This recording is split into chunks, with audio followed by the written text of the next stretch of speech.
The Zerkai Dominion had always viewed humanity as fragile newcomers, a species of emotional primitives who had risen too quickly. Their fleets were older, their empires broader, their histories soaked in conquest. To them, Earth was nothing more than a voice too loud for its size. So when the human colony of Halcyon IV stood in their way, a world of 20,000 families, scientists, children and farmers, the Zerkai did not declare war. They did not even issue demands. They descended.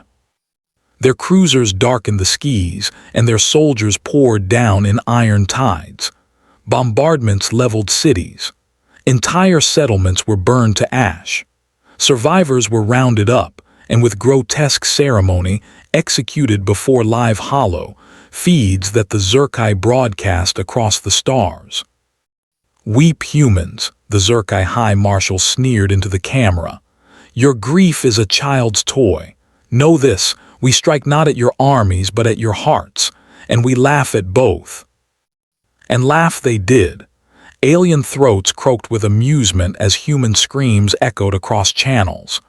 To the Dominion, this was sport, a lesson in dominance. To humanity, it was a wound far deeper than flesh. Mockery in the void. News spread quickly across the galactic lanes. The Zerkai celebrated, staging parades under banners made from human flags, draped like trophies across their citadels. They mocked humanity in council halls, calling Earth a world of mourners with no fangs. Even other species, neutral and fearful, wondered aloud, would Earth do nothing? Humans had joined the interstellar community with promises of peace, cooperation, trade. They had been slow to take up arms, restrained by ideals. Surely this would be no different. The Dominion's generals wagered openly. "How many days," they chuckled, "before humans kneel? How long before grief chains them?" They laughed at human grief. But grief for humanity is never weakness. It is fuel, it is fire. The silence before the storm. For weeks Earth said nothing, no counterstrike, no retaliation, only funerals, only silence. On the streets of Earth's megacities, millions gathered in mourning. Candles burned. Names of the Halcyon dead were read aloud. The galaxy thought these were the actions of a species broken. But beneath the silence, the war machine stirred. Dockyards in the belt blazed with sudden activity. Long-dormant dreadnoughts were pulled from reserve hangars. Factories shifted from commerce to arms. Stealth fleets vanished from Earth's orbit, slipping into the dark. Comms across the Sol system pulsed with coded signals, chilling in their brevity. "No quarter. Mobilize the fire. Let grief become the blade." Earth was not powerless, Earth was preparing. The answer of rage. The first sign came not with ships, but with a warning. Across the galactic net, the Dominion's channels were hijacked. A single human voice, cold and stripped of all warmth, spoke in a whisper that filled every hall of power. "You laughed at our grief, now you will face our rage." And then the stars lit with war. Human fleets emerged from slipspace not in scattered numbers, but in armadas so vast that suns themselves were dimmed by their silhouettes. Carriers the size of cities. Dreadnoughts bristling with weapons long kept secret. Swarms of strike craft blackened orbital layers like locusts of steel. They did not pause, they did not negotiate, they did not warn twice. The first Dominion stronghold fell within hours, glassed to molten seas.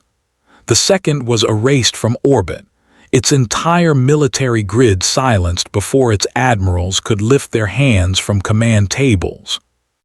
The galaxy watched in horror. Humanity was not striking back with equal force. They were unleashing annihilation.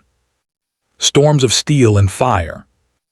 The Zerkai rallied their fleets, confident their veteran warships could blunt the human tide. They were wrong.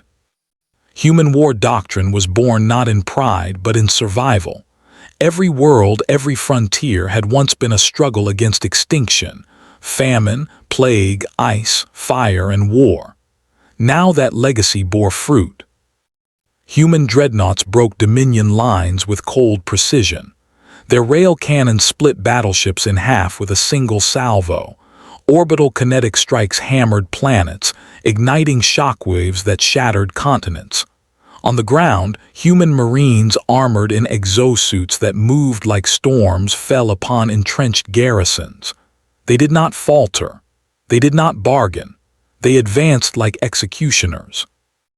Every Dominion soldier who had once laughed into the cameras died, staring into the reflection of their own fear, carried in the mirrored visors of human helmets.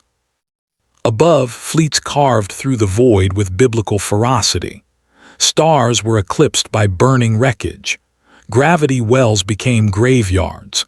In one battle, human carriers unleashed a curtain of drones so vast it was said to look like the night sky itself falling. The Dominion called for aid. None came.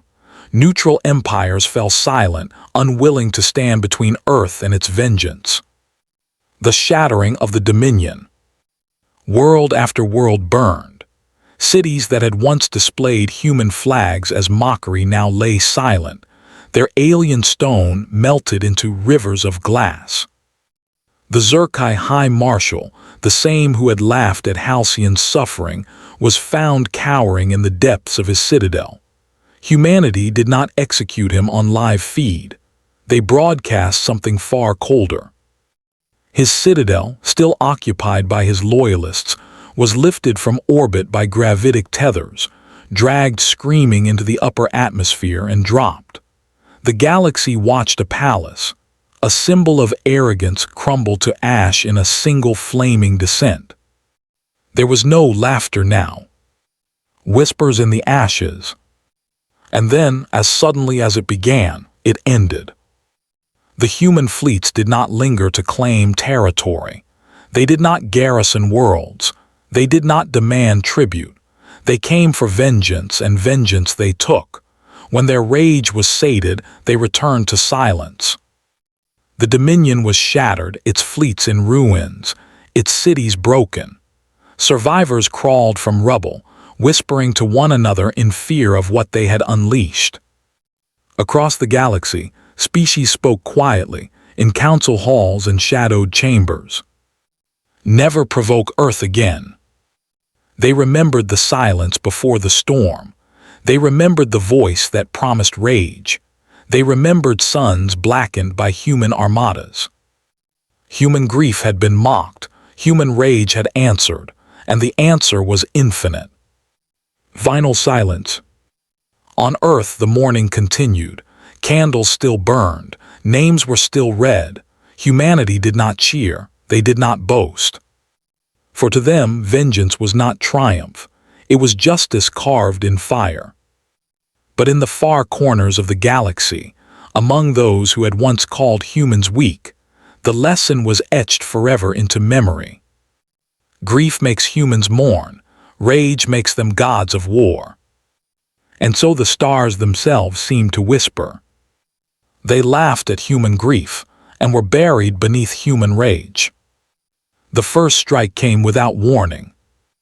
The Draco Dominion, a race that prided itself on cruelty as much as conquest, swept down on the colony of Haven Reach, a quiet human settlement orbiting the twin suns of Vera.